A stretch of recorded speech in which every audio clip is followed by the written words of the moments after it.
Next function है max function, MAX, max. Max word आया है मैक्सिमम से। मैक्सिमम मीन्स सबसे बड़ी वैल्यू। अगर हम कहें कि आपको मैं 3 से 4 वैल्यूज़ दूं और उसमें से आपको एक मैक्सिमम वैल्यूज़ निकालनी हो, तो आप इजीली आपका माइंड कैलकुलेट कर लेगा कौन सी वैल्यू है। जैसे कि मैं एग्जांपल के तौर पे 2 है, 4 है, 7 है और 1 है। 2, 4, 7, 1। तो आपका माइंड मैक्सिमम वैल्यू कौन सी निकालेगा? 7। 2, 4, 7, 1। 7 इज द मैक्सिमम वैल्यू।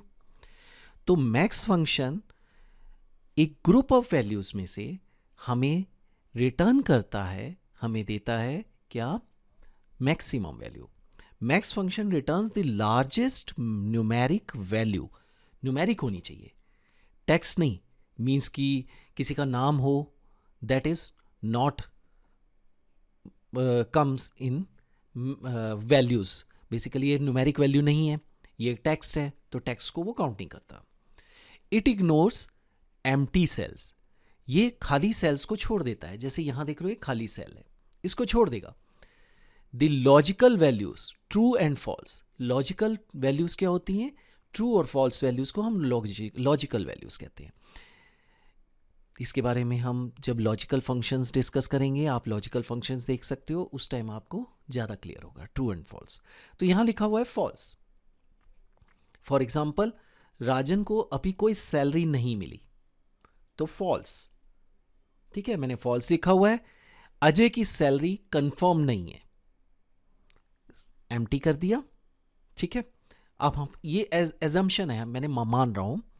ठीक है, तो ये एक मैंने टेबल ली है, serial number, employee, ID number, salary.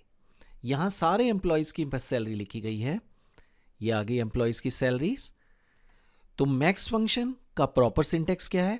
Is equal to, max capital या स्मॉल में लिखोगे, ब्रैकेट में आ जाएगा number 1, number 2, comma number 3, number को 4, नंबर 5, एटसेट्रा एंड एक्सेट्रा। तो देखा जाए तो एक से ज्यादा नंबर्स का में से ये मैक्सिमम निकालेगा। ये एक छोटी सी मिस्टेक थी जिसको मैं करेक्ट कर देता हूं, या कॉमा था, डॉट नहीं। तो अब हम मैक्स फंक्शन को यूज करें। मैंने सभी एम्प्लॉयज की सैलरीज यहां डाल दी। किसी की सैलरी कंफर्म थी, वो मिली नहीं, और किसी की सैलरी कंफर्म ही नहीं है, तो वहां मैंने फॉल्स लिख दिया। मीन्स कि वो एम्प्लॉयज छोड़ गया है, समथिंग कोई और रीज़न है। ठीक है, तो यह सारी सैलरीज लिख दी गई। अब हम नीचे आते हैं थोड़ा सा।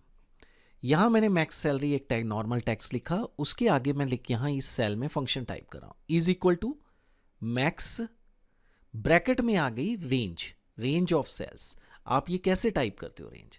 अगर मुझे यहां पे लिखना है, मैं यहां पे मैक्स लिखूंगा, उसके बाद जैसे ही करली ब्रैकेट डालू, सर्कुलर ब्रैकेट डालूंगा, circular circular bracket circle shape में डालूंगा, तो वो पूछेगा नंबर 1 कौन सा है, नंबर 2 कौन सा है। या तो मैं, एक तरीका ये है कि मैं यहाँ ये कॉमा ये लिखूं, पहला सेल सेलेक्ट करूं, फिर कॉमा डाल दूं, फिर दूसरा सेल सेलेक्ट करूं, फिर कॉमा डाल दूं, फिर तीसरा सेल सेलेक्ट करूं।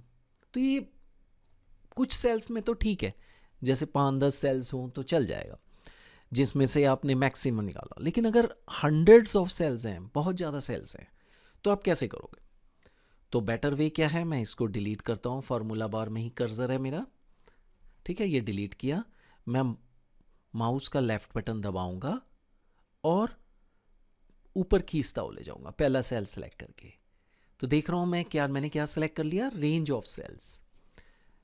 अब शिफ्ट की दबा के सर्कुलर ब्रैकेट लगा दिए मैंने।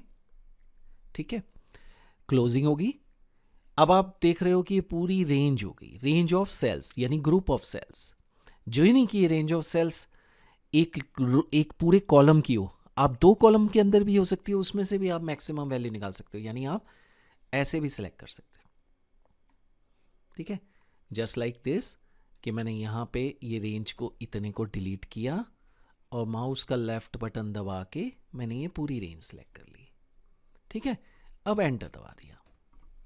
ठीक है, तो यहां देख रहे हैं 8971 मैक्सिमम वैल्यू आ रही है, ये है वो मैक्सिमम वैल्यू। आप देख रहे हैं कि इसने ट्रू और फॉल्स वैल्यूज़ को इग्नोर कर दिया, यानी लॉजिकल वैल्यूज़ को, और एम्प्टी सेल्स को भी इग्नोर कर दिया। तो इन सेल्स में मैक्सिमम वैल्यू क्या आई? 8971। That is the maximum salary. तो ये एक फंक्शन जो max function, very easy function, आप इसको यूज करके देख सकते हो इजीली। ठीक है, थैंक यू वेरी मच।